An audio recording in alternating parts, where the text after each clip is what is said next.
So first stage of the build is that I have a bicycle I got from Walmart, and I've been using a heat gun.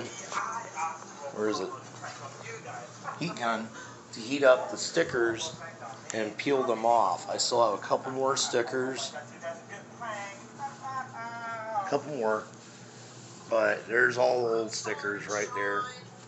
And what I am going to do is put on a Zeta 100 engine, which is actually 79 cc's, so it's almost an 80. And we'll see how it performs. I'm just beginning the build. Keep you updated.